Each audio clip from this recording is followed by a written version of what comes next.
I made a deal with a monster to save my brother. 30 days in his service. And when his hunger demanded it, I would give him my blood. I thought I understood the danger. I did not expect what it would feel like to be that close to him, or how quickly everything between us would begin to change. You're listening to Venom and Velvet.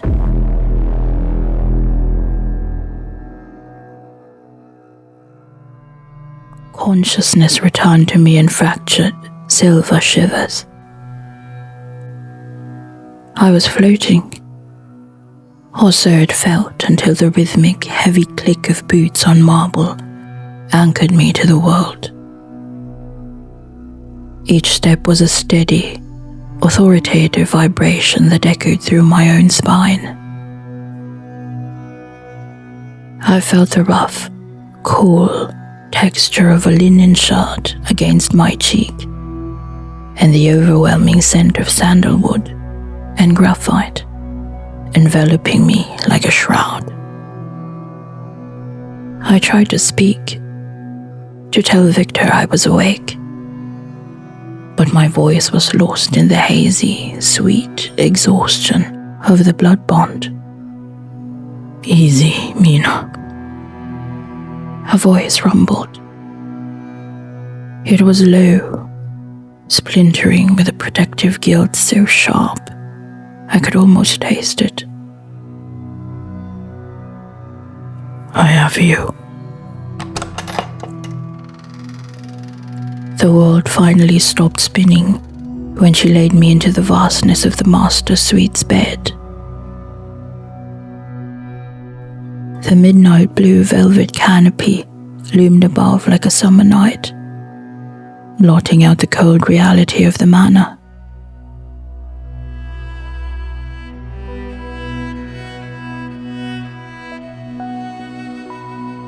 I felt a sudden, cool draft on my skin and realized my heavy traveling dress had been removed, leaving me in my thin, cream-colored chemise. In the flickering amber light of the hearth, the fabric was nearly translucent, tracing the soft curve of my waist and the swell of my hips.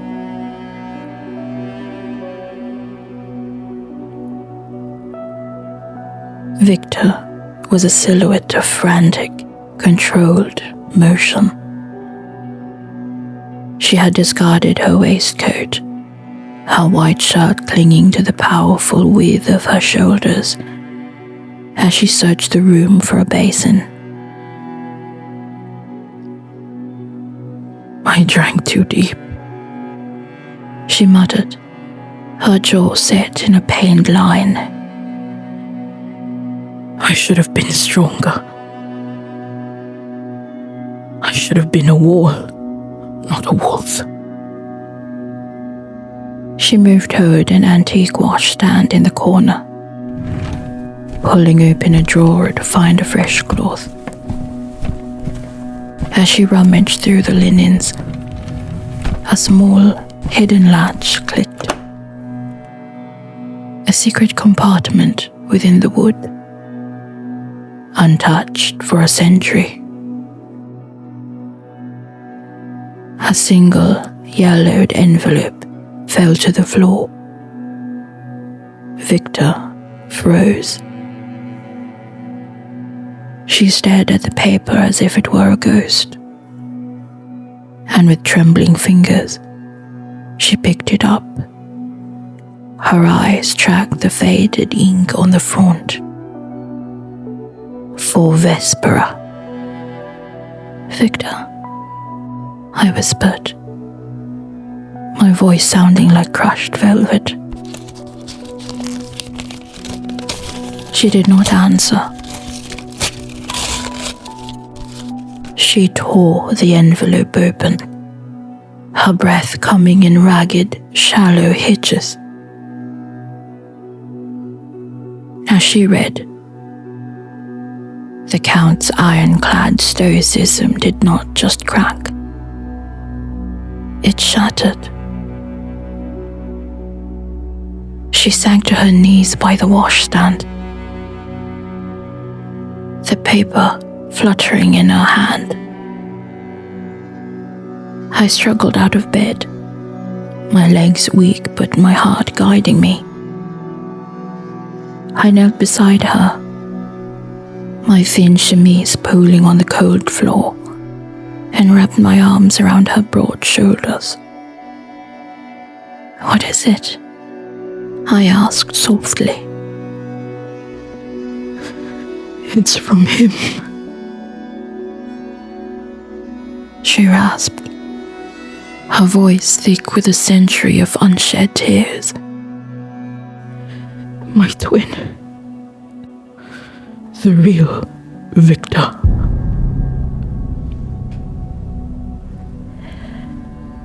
She held the letter so I could see. The handwriting was shaky, written by a hand failing from the same fever that had supposedly claimed Vespera. "Sister, my other soul. The fever is a thief.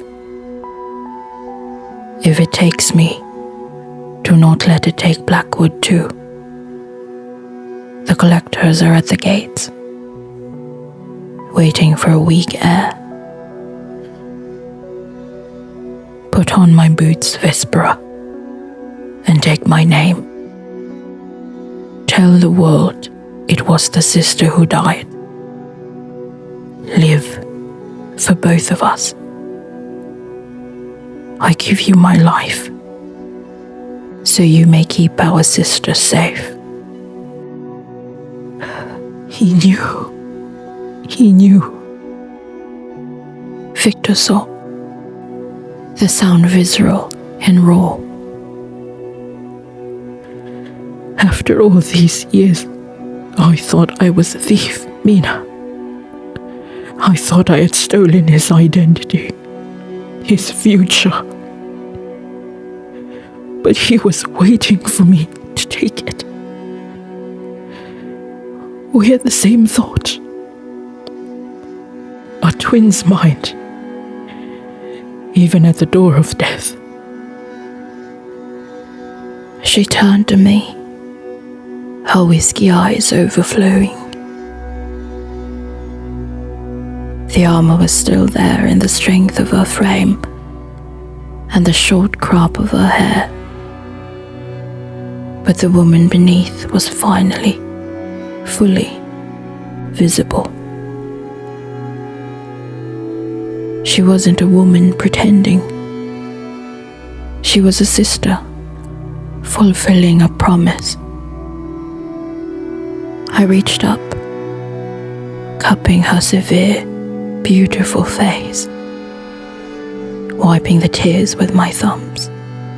"You did not steal anything, Vespera.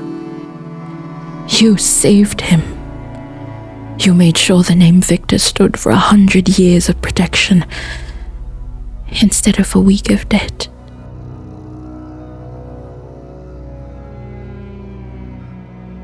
Victor let out a low, shaky sound, a fractured noise halfway between a guttural sound and a sob, and buried her face in the crook of my neck. I felt the dampness of her tears against my skin, a startling, human heat from a woman who had spent a century pretending to be a statue of iron and ice.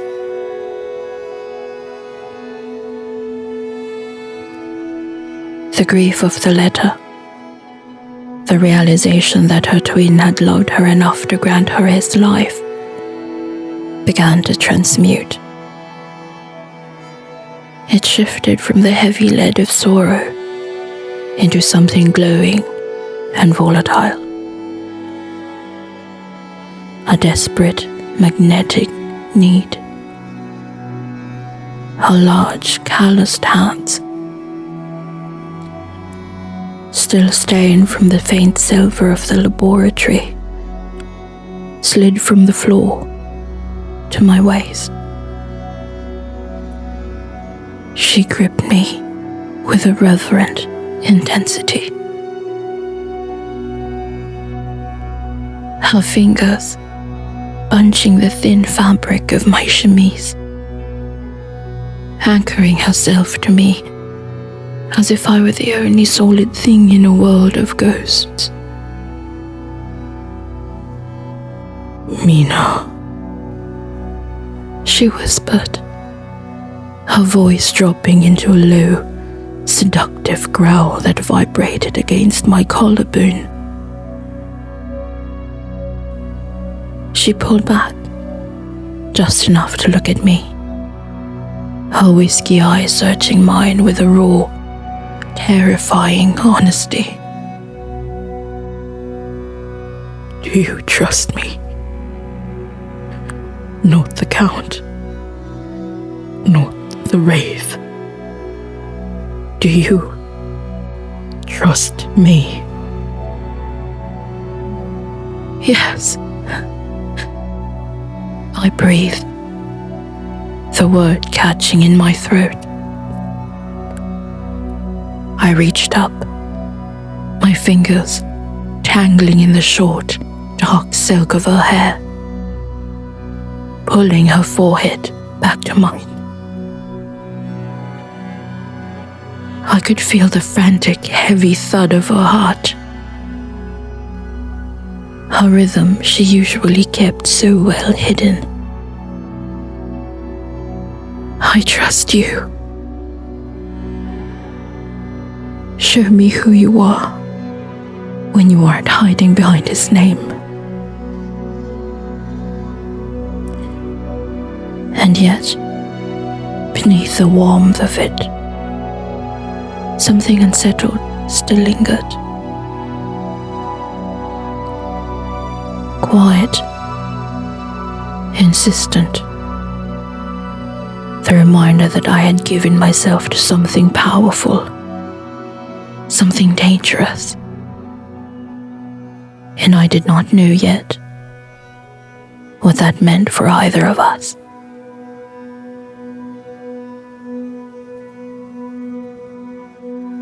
She did not carry me to the bed this time. She led me, our hands entwined so tightly our knuckles were white. The silk sheets were cool against my skin. But Victor, no, Vespera, was a pillar of radiant, cooling fire. The encounter was a slow, atmospheric revelation of skin and shadow.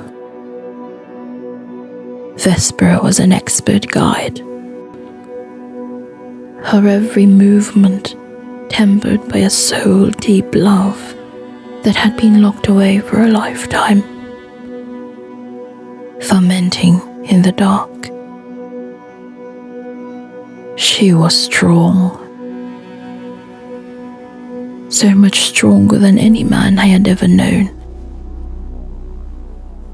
The lean muscle of her arms and the broad span of her shoulders looming over me like a protective canopy.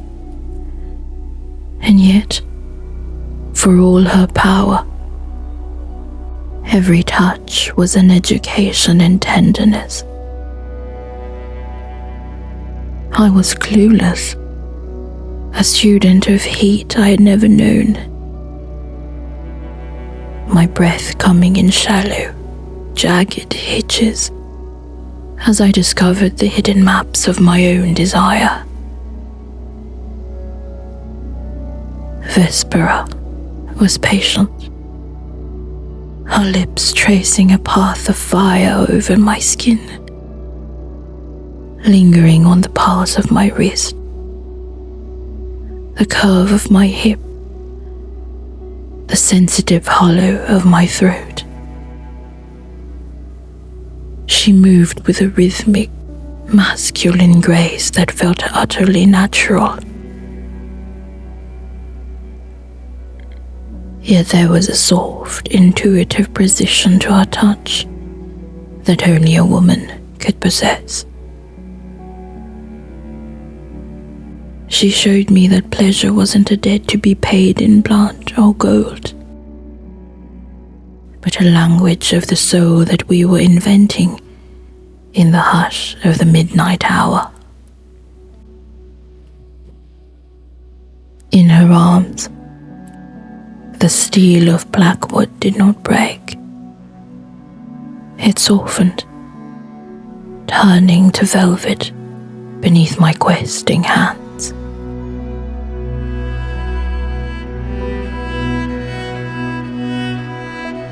Much later, the fire in the hearth had settled into a deep, glowing red, casting long, flickering shadows that danced across the midnight blue velvet of the room. The air was still, heavy with the scent of cedar, spent adrenaline, and the lingering sweetness of the blood bond.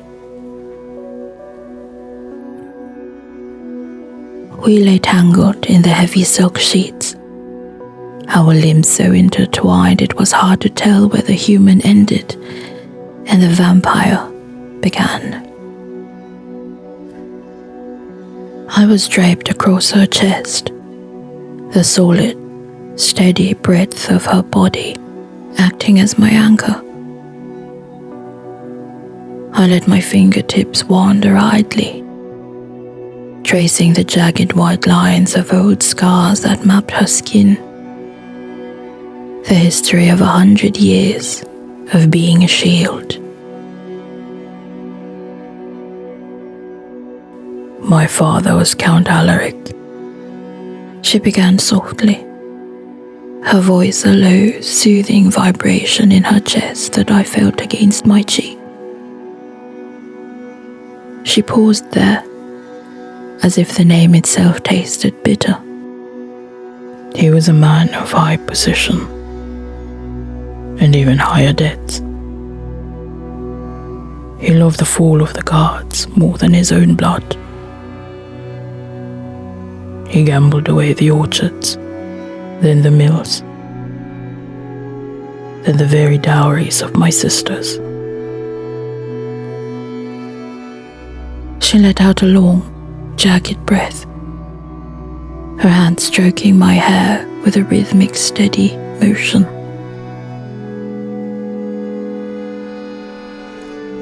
When the cards failed him, he did not stop. He borrowed from the vipers, men who don't accept apologies or tears as payment.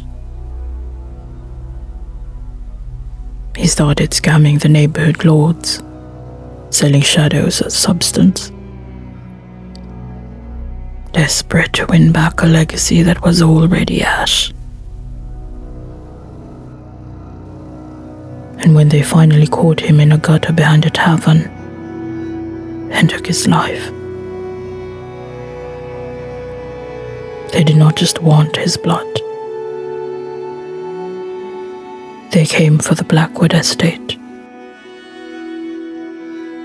They expected to find mourning women, 3 sisters and a mother they could toss into the soot of the streets without a second thought. But they did not know about the fever.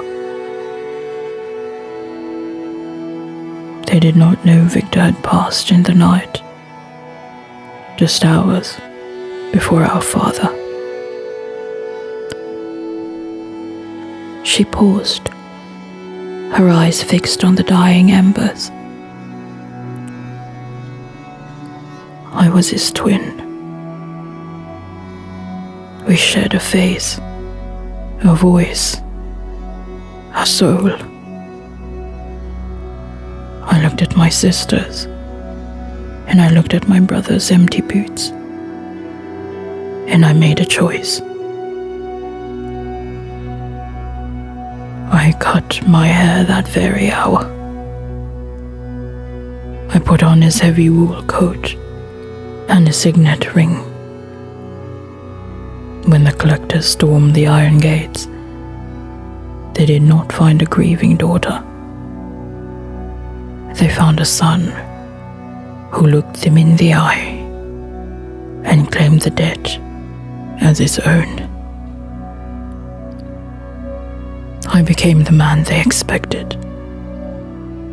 The cold, efficient master of Blackwood.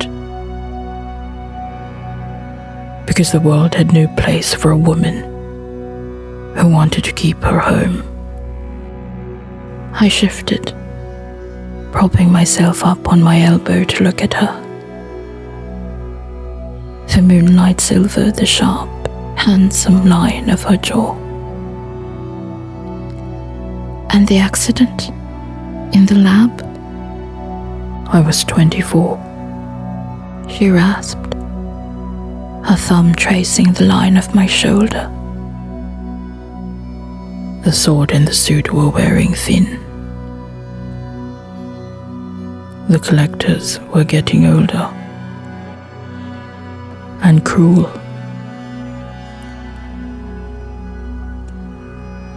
They were waiting for me to age, waiting for the Count to show weakness. I found our father's journals, the ones he'd hidden about the sanguine alchemy. I thought if I could stabilize my blood with mercury and distilled moonlight, I would never tire. I would be the eternal god. A faint, sad smirk touched her lips. The vats exploded. The glass became shrapnel, and the solution entered my veins like molten lead. It did not kill me, Mina. It froze me. It locked me into this form, this masculine silhouette I had spent years perfecting. It gave me the strength to protect my sisters until they lived out their long, happy lives and passed away in their beds, never knowing the price I paid. She pulled me closer, her arms a fortress around me, her chin resting on the top of my head. I've lived as a ghost in a dead man's suit for 100 years, holding the world at bay with a snarl and a gear. She whispered into the dark. But tonight, because of you, because you looked past the iron and the lie, I'm finally Vespera again. And I think, for the first time in a century, I think I finally remember what it feels like to breathe.